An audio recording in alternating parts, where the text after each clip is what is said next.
The Lord, out of his causeless mercy, touched his conch shell to Dhruva's forehead, and he was transcendently inspired.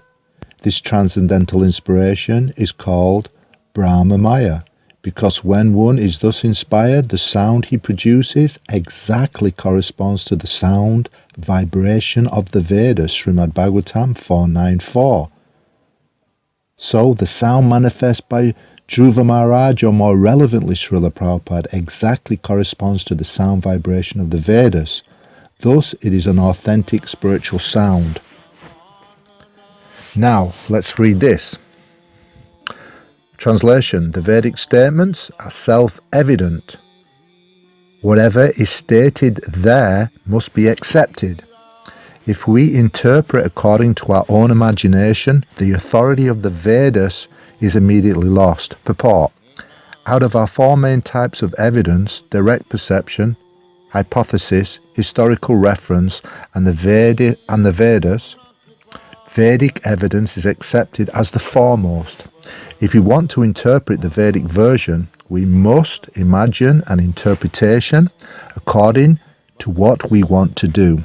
First of all, we set forth such an interpretation as a suggestion or hypothesis. As such, it is not actually true, and the self-evident proof is lost.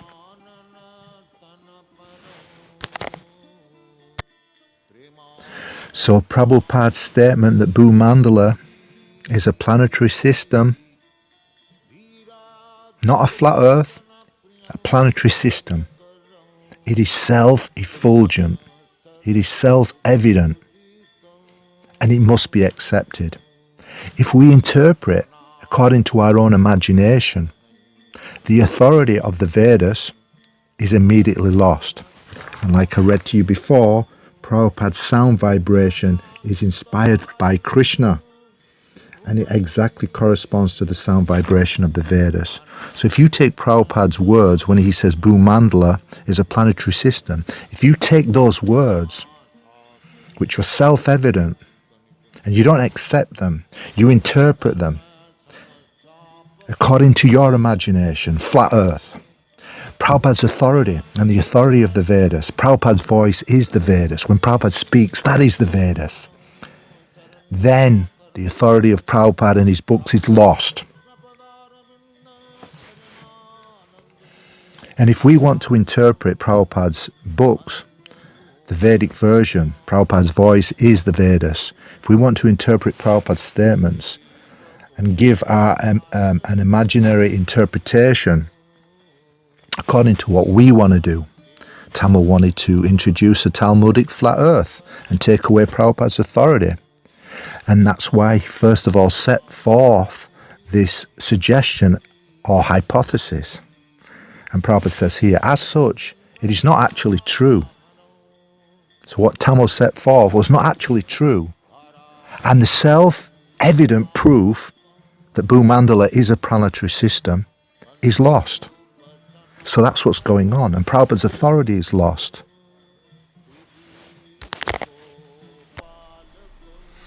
So the quote continues now.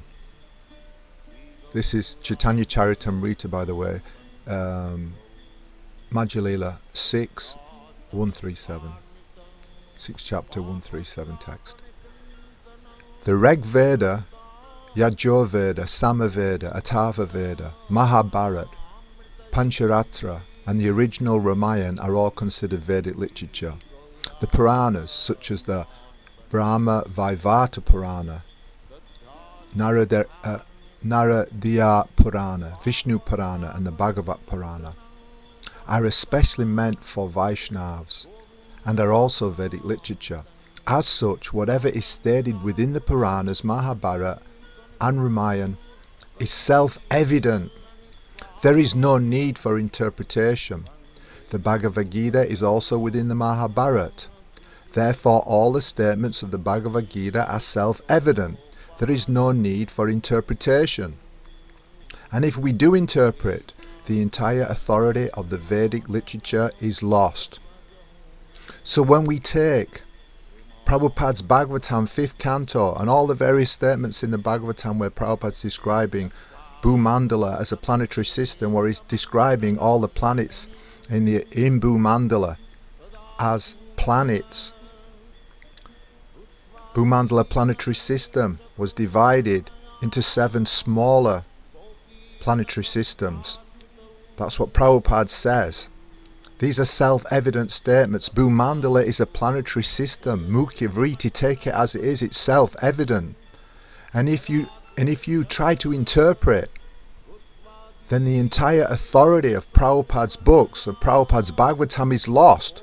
So this flat earth, gona vritti, indirect interpretation. Flat earth is an indirect interpretation of the Srimad Bhagavatam, of Prabhupada's statements. Prabhupada's statements, like we've proved, are the Vedas. Prabhupada's purports are the Vedas also.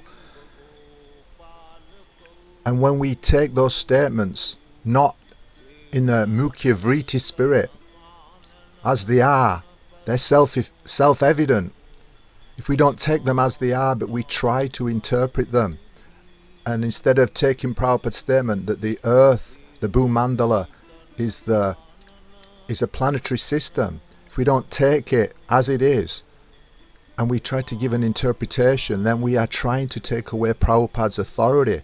We are actually taking away the authority of Prabhupada's books with our interpretation. This is Mayavadi. So Tamal Krishna, with these flat earth interpretations, and all Tamal's followers, all these flatheads, these flat earthers, their interpretations of Prabhupada's direct statements. Prabhupada said we have to take his books according to Mukhya vritti, the direct meaning. Prabhupada's books, all his purports, all the slokas, they're all self-effulgent. They don't need any interpretation. And when we try to give an interpretation on Prabhupada's statements, like when Prabhupada said Bhu-mandala is a planetary system, that's exactly what it is. It's a system of planets. It's self-effulgent. We take it directly. That is the authorized method. We can't use gona vritti. Gona vritti is an indirect interpretation. If we give an indirect interpretation, like these flat earthers are doing, then what we're doing is we're trying to cover the real meaning, and we're challenging the authority of Srila Prabhupada. This is the key point. We are challenging the authority of Srila Prabhupada. We're taking away Prabhupada's authority. When we give an interpretation on Prabhupada's self-effulgent statements, like Bhu-mandala is a planetary system, when he says the Varshas of Jambudvipa are lower heavenly planets, all the various statements that Prabhupada makes, when he says globe, in so many places he's saying the globe. Bhu-mandala is a planetary system that was divided into 7 smaller planetary systems. All his statements, they're all self-effulgent, and we must take the direct meaning. This is the order of Sri Chaitanya Mahaprabhu. When we try to give our indirect interpretation, that is a deviation, and that is a challenge to Prabhupada's authority. That means we're trying to take away Prabhupada's authority. And that's what Tamal has done. He tried to take away Prabhupada's authority as the Acharya. Tamal has 3 deviant philosophies, and they're based on 3 false holy gospels. Diksha Gurus, that was these discussions that Tamal had with Prabhupada about initiations in the future when Prabhupada's no longer with us. Completely bogus discussion. Why is it a bogus discussion? Why are all 3 of these bogus discussions? Because they violate the etiquette and the principle of service and surrender to the Guru. You cannot question the Guru if you don't have service and surrender. These discussions all took place 76, 77. These discussions were all taking place when Tamal was trying to kill Prabhupada and take over the movement. These discussions are like a coup d'etat. Tamal's trying to overtake the movement. He's trying to hijack the movement. So these conversations are not following the etiquette of a disciple-guru relationship, where the guru has to be approached with submissiveness and surrender.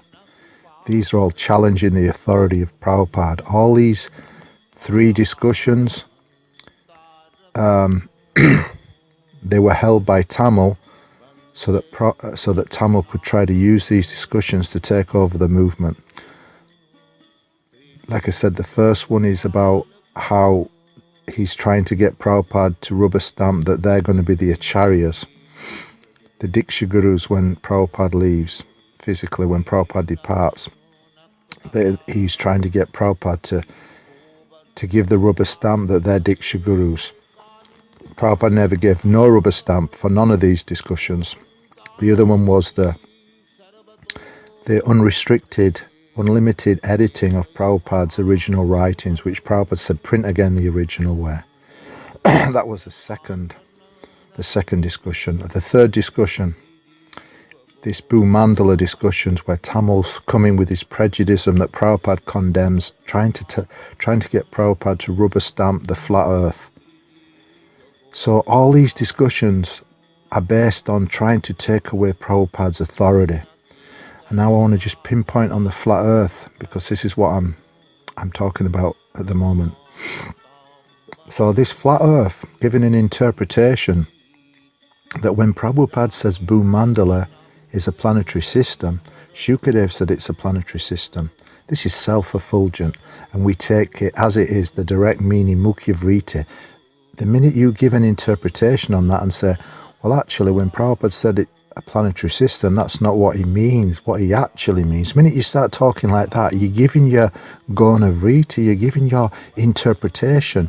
And the minute you're giving your interpretation, you're challenging Prabhupada's authority. You can't challenge Prabhupada's authority. And I'm going to prove that to you right now. I'm going to read you something right now which proves that when you're giving your interpretations, you're trying to challenge Prabhupada's authority. You're trying to make Prabhupada's authority lost. And that's what Tamal has done. Tamal's whole business is to take away Prabhupada's authority and get the authority for himself. And he did it with these 3 discussions. He fooled all you devotees. He fooled all the devotees to believe this garbage that they were Diksha Gurus. Prabhupada's no longer the Guru. Prabhupada's no longer the authority. They're the Gurus. They're the authorities, right? Prabhupada's books, as they are, as they should be, as Prabhupada wrote them, as Prabhupada authorized them, no longer. They changed them. They have the authority. And Prabhupada's authority is gone. The authority is with Tamal now and Jayadwaita. They change the books as much as they want. They have the authority. Prabhupada no longer has the authority. Bhu-mandala, Prabhupada called it a planetary system. It's clear, it's self-effulgent. But no, Prabhupada's authority is lost. It's gone. Now Bhu-mandala means it's a flat earth plane, which Prabhupada never said, not once in his whole teachings does he ever say Bhu-mandala is a flat plane. So they're trying to take away Prabhupada's authority. And all the people who follow them, they're no longer under Prabhupada's authority. Call yourself Ritvik, call yourself what you want. You're not under Prabhupada's authority. You're under Tamal's authority. Because Tamal, with these 3 philosophies, book changing, false Diksha Gurus, and this false flat earth theory, there's supplanting Prabhupada's authority and removing Prabhupada's authority. Prabhupada's authority is lost, and Tamal becomes the authority. And all Tamal's followers become the authority. So if you're following Tamil, you're not under Prabhupada's authority. You've rejected Prabhupada's authority. Prabhupada's authority is lost to anyone who holds these philosophies. And now I shall read to you these quotes which show that when you don't take the direct meaning of Shastra and you try to give an interpretation, you're trying to make the authorities, the position of the authority lost. You're trying to cover the meaning and trying to make the authority lost. And this is offense, this is rascal, this is Mayavadis. And that's why I'm coming for you guys. The Lord thus attacked all the Vedantis who interpret the Vedanta Sutra fashionably, according to their limited power of thinking, to serve their own purpose. Such indirect interpretations of the authentic literatures like the Vedanta Sutra are hereby condemned by the Lord. The Lord continued, Srila Vyasadeva, quote, Srila Vyasadeva has summarized the direct meanings of the mantras in the Upanishads, in the Vedanta Sutra. Unfortunately, you do not take the direct meaning. You indirectly interpret them in a different way. The authority of the Vedas is unchallengeable and stands without any question of doubt, and whatever is stated in the Vedas must be accepted completely, otherwise one challenges the authority of the Vedas. Quote, the conch shell and the cow dung are bone and stool of two living beings, but because they have been recommended by the Vedas as pure, people accept them as such because of the authority of the Vedas. End quote. The idea is that one cannot set his imperfect reason above the authority of the Vedas. The orders of the Vedas must be obeyed as they stand without any mundane reasoning. The so-called followers of the Vedic injunctions make their own interpretations of the Vedic injunctions, and thus they establish different parties and sects of the Vedic religion. Flat earthers, different sect, right?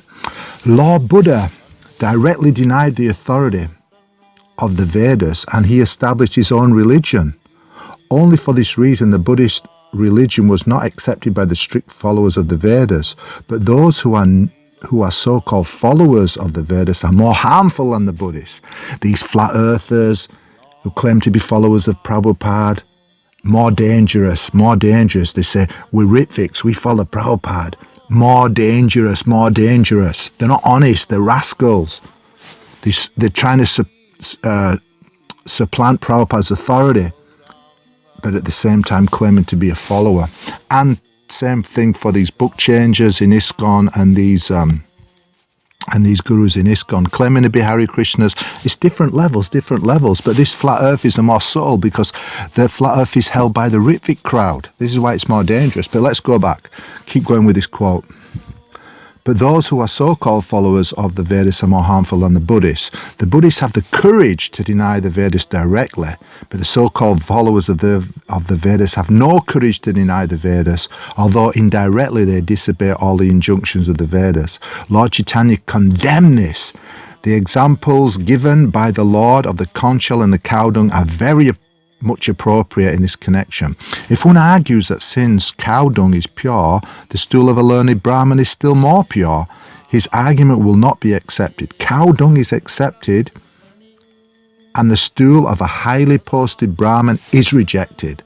The Lord continued, quote, the Vedic injunctions are self-authorized, and if some mundane creature, like this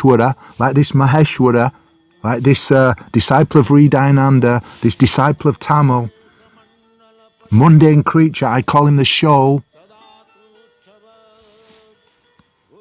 Some mundane creature adjusts the interpretations of... The Vedic injunctions are self-authorized, and if some mundane creature adjusts the interpretations of the Vedas, he defies their authority. It is foolish to think of oneself as more intelligent than Srila Vyasadeva, and it is foolish to think you're more intelligent than Prabhupada. If Prabhupada said the earth, that Bhu-mandala is a planetary system, take the direct meaning. Don't think yourself more intelligent and give an interpretation and say it's flat. He has already expressed himself in his sutras. Prabhupada's already expressed himself. He called it Bhu-mandala. It's a planetary system. He already expressed himself. Take it, accept it. Don't give your interpretation. And there is no need of help from personalities of lesser importance. There is no need for us to go to these Maheshwara people, Tamal disciple, the shoal, the offender. He offends Prabhupada, says Prabhupada doesn't understand Vedic cosmology. He's an offender. What to speak of a lesser person? He's not even fit to be a piece of stool on our feet. He's an offender, Mayavadi. He has already expressed himself in his sutras, and there is no need of help from personalities of lesser importance. His work, the Vedanta Sutra, is as dazzling as the midday sun, and when someone tries to give his own interpretations on the self-effulgent sunlight Vedanta Sutra, he attempts to cover this sun with the cloud of his imagination. Flat Earth, by this Maheshwara, all these articles he's doing, it is an attempt to cover the self-effulgent purports and books of Srila Prabhupada with the cloud of his imagination.